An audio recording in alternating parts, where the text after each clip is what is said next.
Hey guys, your favorite girl Melly Woody, aka Baby Girl for Life. How you doing? Hope you're good. So walk with me as I take you through the journey of love. Today we're going to take another dimension. Today I want to talk about abusive relationship. And when I'm talking about abusive relationship, I'm not just talking about the ladies, because I know that there are guys that are also in an abusive relationship. So before I discuss all the effects of abusive relationship, I just want to tell you guys a story. Yeah. So there's this I know these people personally though, so it's easy. So I had this neighbor then, when I was growing up. I was I think 15, 16 then. They they were married for they have grown up kids, not really grown up.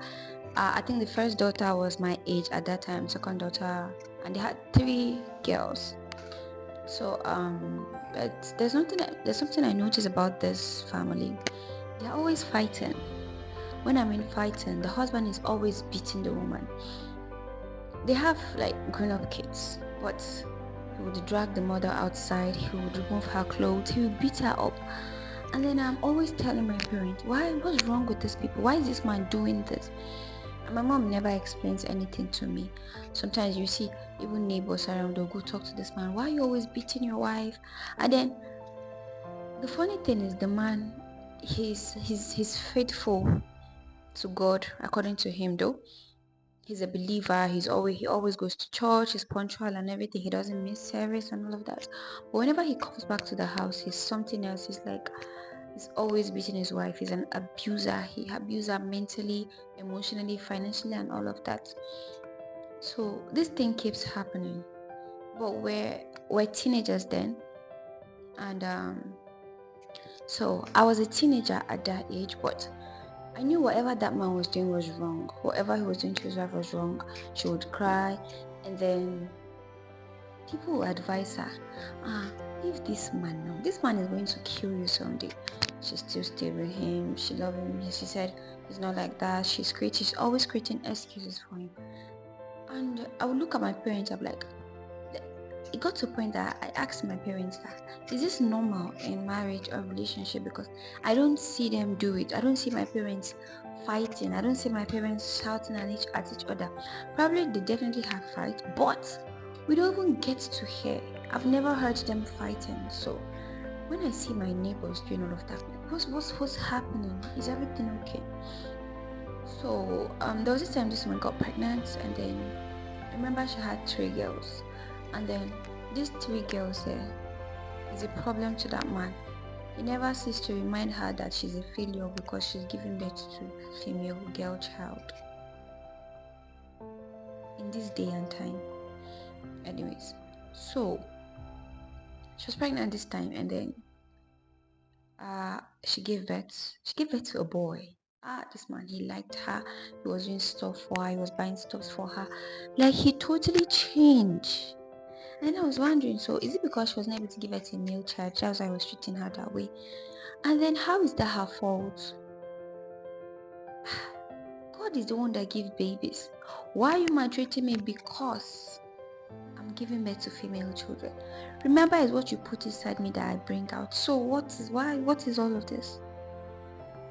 So the child was 2 year, no, a year plus, yeah, because she wasn't really working then. She was just crawling. So there's this fateful day that everybody went to work. The man went to work, he works. I think he's a mechanic. But the woman, she doesn't work. She's just a sit-at-home wife. He does everything. So probably that's why he feels he has an edge over her. He could talk to her and treat her the way he wants to. So they she was at home, and then she was careless. She has always been careless though. Like she has always been careless with everything. So she started to look for Precious. Precious is the son that she gave birth to. It's a year plus, I think 1 year, 2 months. She was looking for him. She was looking for him all over. She entered the neighbor's house. She was looking for him, and then Precious was nowhere to be found. And then at first she was thinking, oh, probably somebody took him out or something. But then evening, they didn't see Precious, and it was becoming disturbing. And then she needed to find Precious before her husband gets back from work, because she knows that if the husband comes back and Precious is not around, there's going to be a problem. She's going to collect beating today. So this woman started to look for Precious. And then there's this guy, like a bachelor in the compound.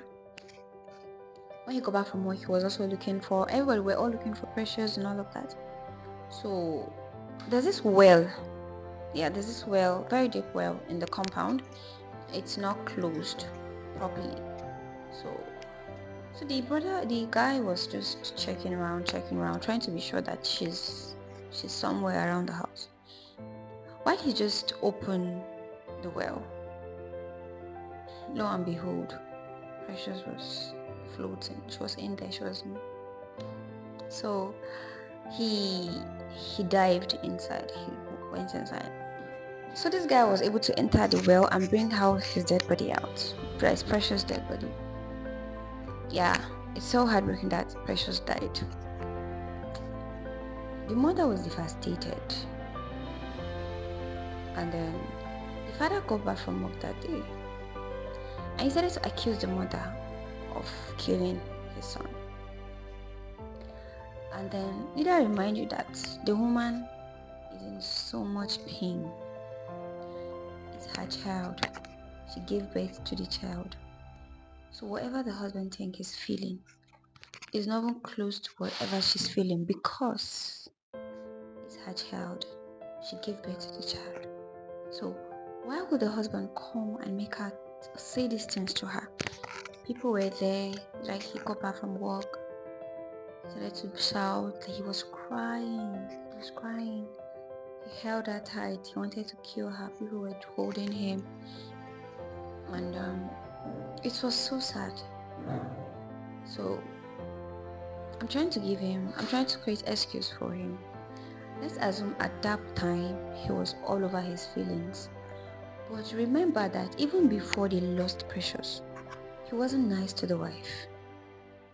He wasn't a good husband to her. And believe me when I say she's a good wife, because she cooks, she washes clothes. It's just that she's she's kind of unkept, yeah, and then she's so careless.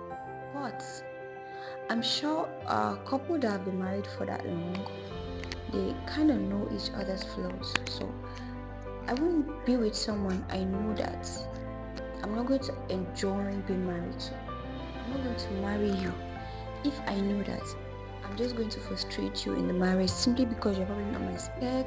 So the thing is, if as my partner you're doing stuff, you kind of have a character or habits that I complain about and you don't adjust, and it's not something I can live with. Seriously, I would not. I would just let it go, because I would not want to put you in a situation whereby I have to, like, it's going to be like I'm emotionally tormenting you when I'm trying to avoid you and all of that. So I feel he knows all of this about her, but he chose to stay, and then he wanted to do forever with her. So Precious died, and then after the mourning, they buried him. Everything went back to normal. That was when the real grief started for this woman. The husband was after her life.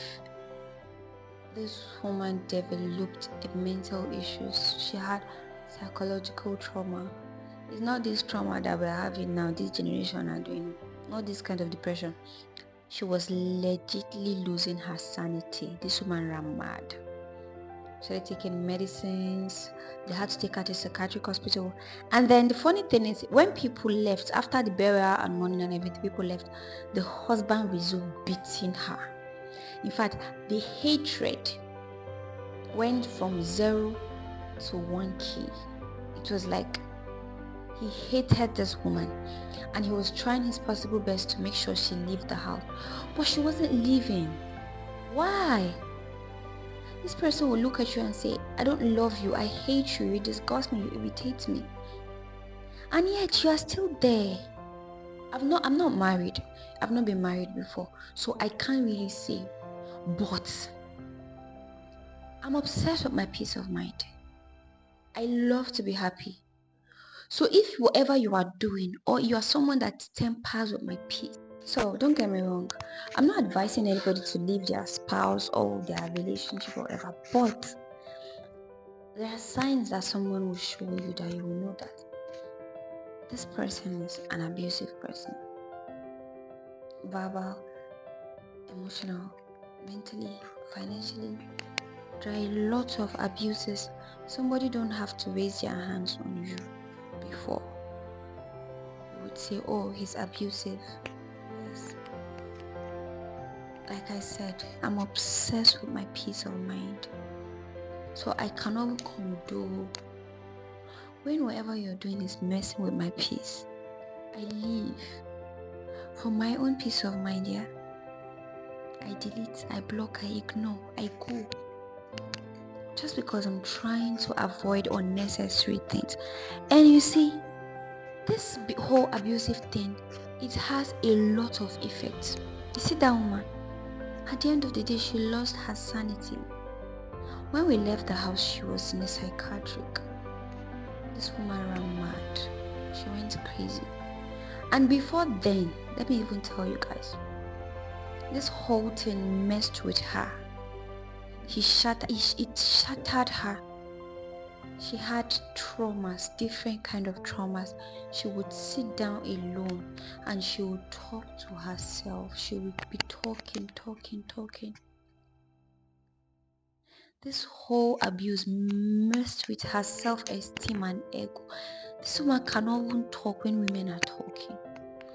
And women like to talk. You know women, if you know women very well, you know they like to boast about, oh, my husband cannot dare, my husband cannot dare do that.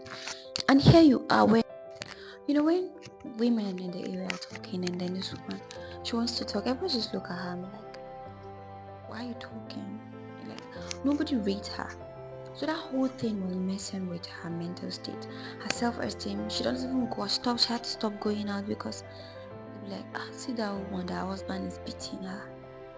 That was so sad. That was really, really sad.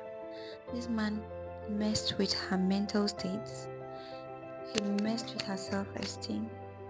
She cannot even talk when people are talking. She cannot even open her mouth and talk to her children because they'll be like, look at you that cannot even face your husband and talk. There are certain arguments that if they start to talk about it, she cannot even talk. She don't dare to talk because everybody will look at her and say, what do you have to say? You that we have seen you finish. You that your husband will beat you outside, drag you outside and open your wrapper. Okay, let's assume she didn't leave because they were married and then she had kids. How about those people that is just normal relationship? Please make it make sense. Is it the sex? Is it the money? What is it? What is it? What on earth is making you stay in an abusive relationship? I'm still trying to comprehend. I'm still trying to understand. What is making ladies or men stay in abusive relationship? And yes, it's not only ladies that go through abusive relationship. Men are. I've seen men that are also scared of their girlfriends or their wives. I've seen women that beat their husbands. Okay, so you that in a relationship with this girl or boy that is maltreating you, what's your excuse? So, aside emotional trauma and then having low self-esteem, how about the physical injury? Okay, guys, look at me. Look at my face. Look at my skin. And me, I will not come and stay with one man that will beat me and give me scars on my face. There's nothing like scars are beautiful. There is no scars that is beautiful except you are born with it or just an accident. But you're in an abusive relationship that you cannot comfortably wear what you want because of their scars. There's scars all over your body. You have collected different kind of beating. You have collected different kind of mark. People will see you and say, did you have an accident? You know those people that used to go and drink and they will stag and they will fall, they will injure their body all over. You are looking like that. Simply because you are in a relationship. say they tie the person. Even those that are married safe, I will not advise you to stay in an abusive relationship. Let alone you that is just dating, you are dating. It's just relationship that you will live freely. Nobody will judge you and say you left. Nobody will say, oh, you left your children, you left your husband. It's ordinary boyfriend and girlfriend though. That somebody is killing you, but you will still stay. Make it make sense, please. Like I said, is it the sex?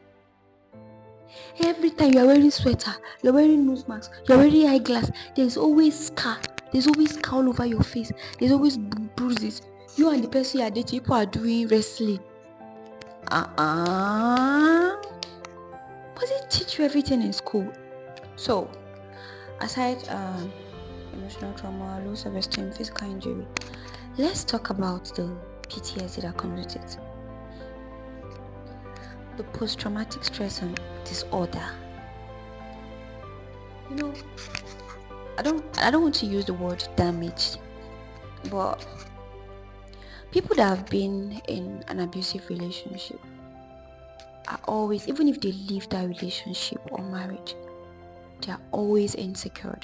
They are always scared. They are always scared. The trauma is still there. Even if you just shout at them, they feel like you're going to do this thing that this person did to them. It's so sad.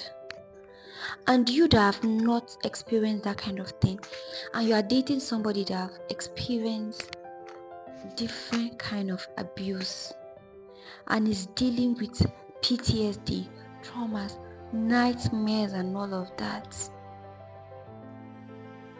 And if care is not taken here, this set of people, they are going to find it hard to be with normal people.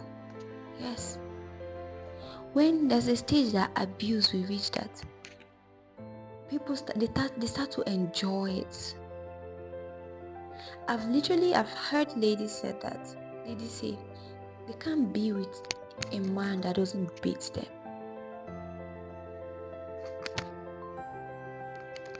I've heard a lady say that the only way that her boyfriend will show her he loves her is when he hits her, when he beats her.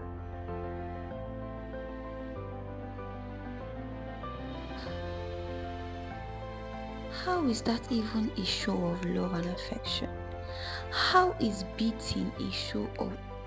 So if you've been in an abusive relationship and then you're finding it very hard to move on, which happens, in fact, a lot of people do it, you should seek help.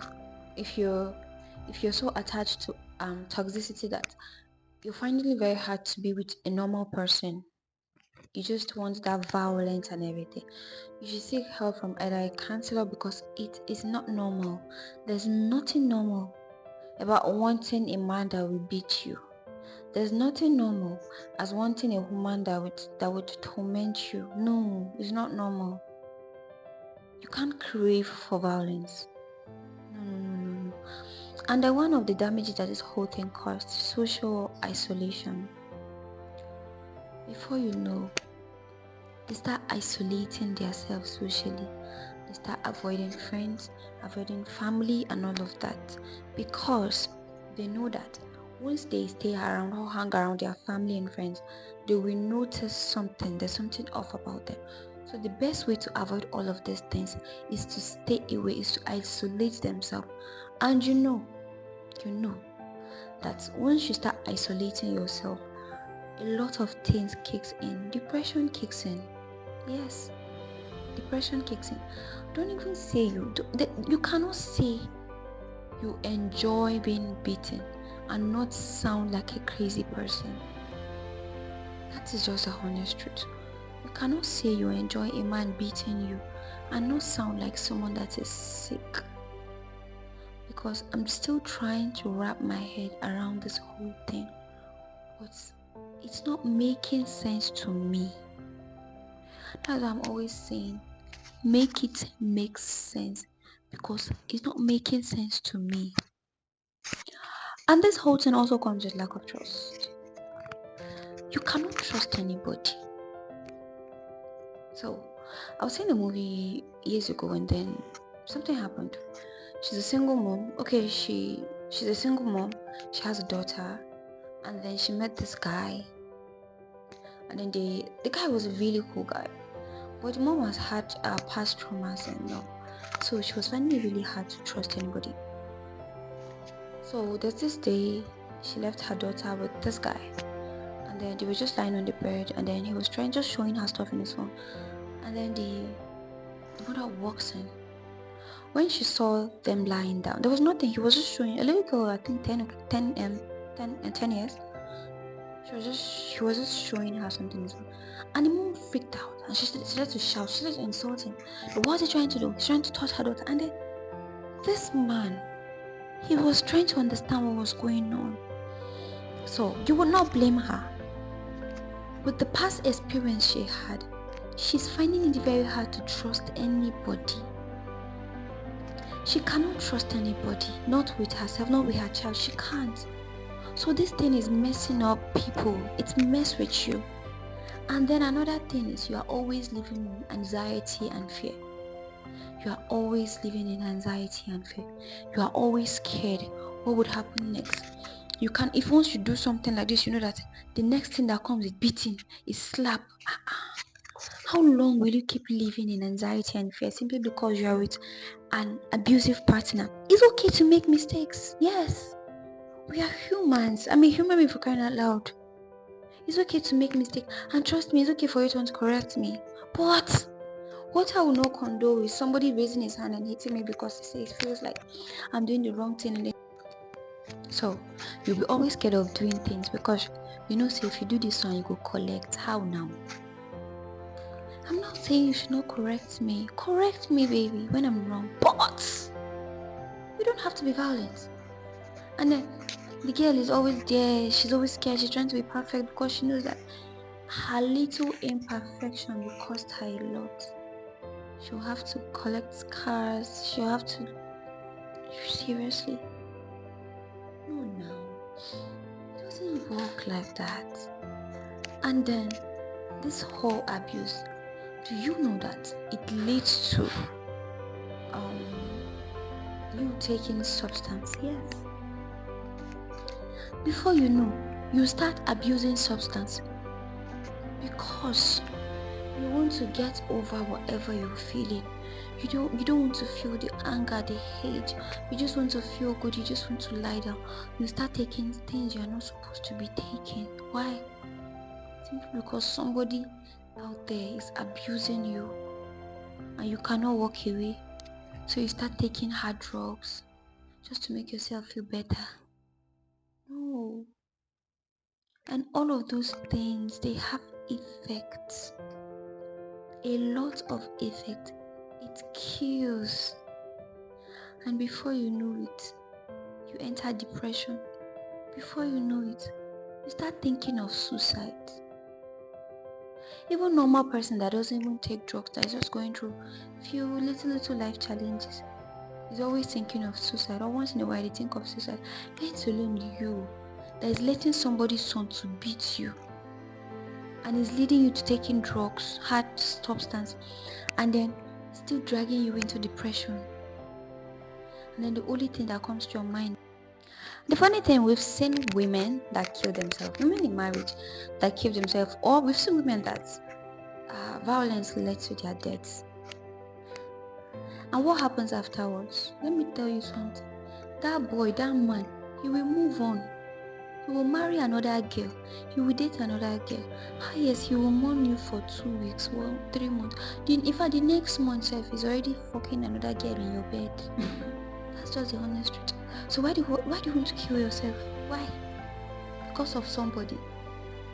So if you're going through an abusive relationship, or if you're in an abusive marriage, or you're experiencing one or two, or somebody is making your life a living hell, somebody is making your life miserable simply because you're in a relationship with them. I would not even call that a relationship, it's a situationship. Yes. And then you think you can change the person. Oh, there are women that They even create excuse for the men. They'll be like, "Oh, it's me that caused it. It's me. I made him angry. You made him angry."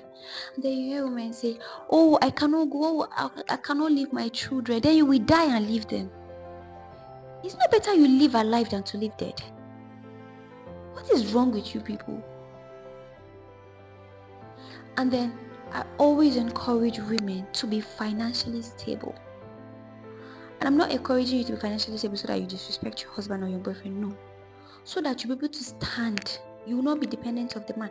You will not have to go and meet him for everything. That's why most women cannot live abusive relationship, because they are thinking, where will I start from? I don't even have anywhere to go to. You don't have anything outside that marriage. You don't have a life. You don't have a job to go to. You are like a sit-at-home mom. You just sit and wake up in the morning. Babe, I want to buy pants. Every little thing. Babe, I want to buy this. Babe, I want to buy that. So the man knows that, where does I want to go? She doesn't have anybody. She doesn't have anything. No. Empower yourself as women. Life doesn't end in the kitchen. No, it doesn't. There are a lot of things you can do. Don't just sit down and say, ah, where will I start from? I cannot leave this man. Waiting, I want. What will my children? What will I do with my children? I don't have the money. No, don't do that. No. And if you're in an abusive relationship or marriage, please leave. Please leave. And if you think your husband can change or your boyfriend can change, then get them to a counselor, get a therapist, let them work on him. Else, if you don't live dead, if you don't live alive, trust me, they will carry your corpse. And people will mourn you, they will talk. Afterwards, everybody will move on with their life. Yes. To be honest, this is so sad because of whatever was. I'm seeing a lot of things happening today, and then it breaks my heart. Because we know these things, we know what we're supposed to do, then why are you not doing them? Are you waiting to die first before? How do you want to now do the right thing when you are dead? So please, know your words. And the truth is, whatever anybody is giving you, there is someone out there that's ready to give you times 10 of it. That is just the truth. Whatever your girlfriend thinks she's giving you, babe, guy, there's a girl out there that will give you that thing times 10 without even asking for anything. Whatever your boyfriend feels is giving you that's making him disrespect you or treat you like that, there's always a man out there that's ready to give you times 10. So do not settle for less. As a man, do not settle for less. As a woman, do not settle for less. No. Do not. It is wrong. It is bad. So, I've come to the end of this talk. The one I've said, please listen. Take your own case. Everything I've said, I'm sure your case is inside. Pick the one that is yours and work on yourself. For these and more, you can follow us on a social media handle on Instagram, Facebook, X, and TikTok at Cornerspot. And guys, please subscribe to our YouTube channel, like and share this video. I remain your favorite girl, Melly Woody, aka Baby Girl for Life, and this is Corner Spots.